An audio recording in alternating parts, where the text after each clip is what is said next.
Mesdames et messieurs, merci de faire confiance au journal de la ville et tout de suite les sommaires. Les citoyens congolais seront aux urnes ce mercredi 20 décembre 2023 pour voter. Les élections auront bel et bien lieu, confirme la Commission électorale nationale indépendante. Sur instruction du gouvernement central, les frontières aériennes, terrestres et maritimes de la République démocratique du Congo seront fermées ce mercredi 20 décembre 2023 des 0h à 23h59. Mesure prise suite à l'organisation des élections générales en République démocratique du Congo prévues ce mercredi 20 décembre 2023, indique la Direction générale de migration DGM. À la veille de la tenue des élections en République démocratique du Congo, les organisations de la société civile congolaise engagées dans la veille citoyenne et la vigilance électorale désapprouvent le mouvement politico-militaire associé au M23 par l'ancien président de la CENI, Corneille Nangaa. Les organisations de la société civile appellent cependant le peuple congolais à se rendre ce mercredi 20 décembre 2023 dans deux bureaux de vote pour voter les candidats de leur choix. C'est tout pour les sommaires, mesdames et messieurs. Encore une fois, bienvenue dans ce journal.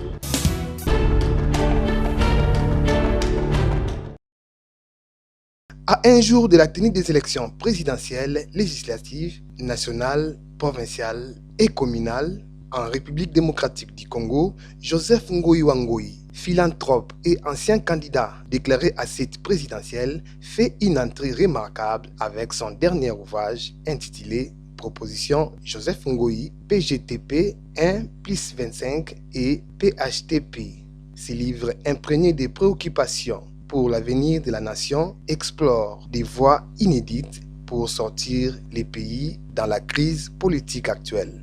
Dans ce livre de 20 pages, Joseph Ngoyi émet des réserves sur la normalité du processus électoral, dénonçant l'organisation chaotique des élections et risque, selon lui, de plonger les pays dans une crise de l'illégitimité et de précipiter une guerre civile. Cependant, il ne se contente pas de soulever des problèmes. Il formule également des propositions concrètes au travers d'un schéma de transition novateur impliquant une présidence, gouvernement de transition de la paix, PGTP 1+25 et un parlement de haut conseil de transition pour la paix, PHTP.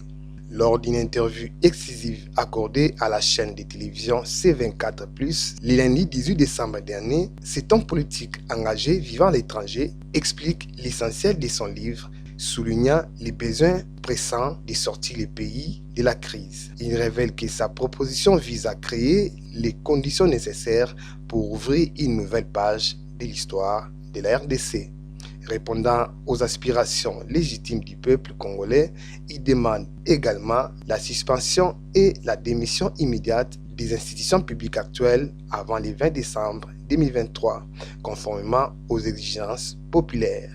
Cette proposition a pour objectif de mettre en évidence les conditions des possibilités d'ouvrir la page de la transition pour donner à la République démocratique du Congo une chance de renaître et de se reconstruire sur des fondations nouvelles. Il incite sur le caractère douloureux et tragique de la période électorale, soulignant les pertes en vies humaines causées lors de la campagne électorale et à Malé-Mankoulou, à Kindu ainsi qu'à Mbanzangungu. Affirmant que la confiance est l'âme des élections, Ngoyi déplore une crise de confiance actuelle remettant en question la validité des élections en cours. Il souligne la nécessité de véritables élections crédibles, fiables, apaisées et inclusives. Sur le plan historique, l'auteur propose une clarté des schémas de transition contenus dans son ouvrage, les nommant Proposition Joseph Ngoyi, PGTP 1+25 et PHTP. Ce programme ambitieux comprend une présidence, gouvernement de transition pour la paix et un parlement de haut conseil de transition pour la paix. La présidence, gouvernement de transition pour la paix, PGTP 1+25 sera composée du président de la République actuelle comme président du gouvernement et des 25 vice-présidents qui sont les candidats présidents, leurs représentants comme ministres. Et chaque vice-président sera en charge d'un ministère du gouvernement secondé par des secrétaires généraux actuels pour gérer le pays pendant 4 ans, conclut-il. Quant à la modernisation, Ngoï met en avant la nécessité de réformer les secteurs clés tels que la gouvernance, l'économie, la justice, la sécurité, la fonction publique, le plan social, infrastructure, l'assainissement et l'environnement. En conclusion, Joseph Ngoï Wa Ngoï invite les compatriotes congolais à suivre scrupuleusement la feuille de route proposée par la présidence gouvernement des transitions pour la paix PGTP 1+25, appelant à un esprit de patriotisme, d'abnégation, de cohésion et de sacrifice au service de la nation congolaise. Il termine par une bénédiction implorant la protection divine pour le Congo. Joseph Ngoï Wa Ngoï demande à tous les Congolais, ceux-là qui veulent lire en intégralité ses livres, ils peuvent nous contacter au numéro +1 514 296 33 26. Ils peuvent aussi nous suivre sur Facebook ou WhatsApp ainsi que YouTube sur Joseph Ngoï Wa Ngoï ou dans Congo Magna TV.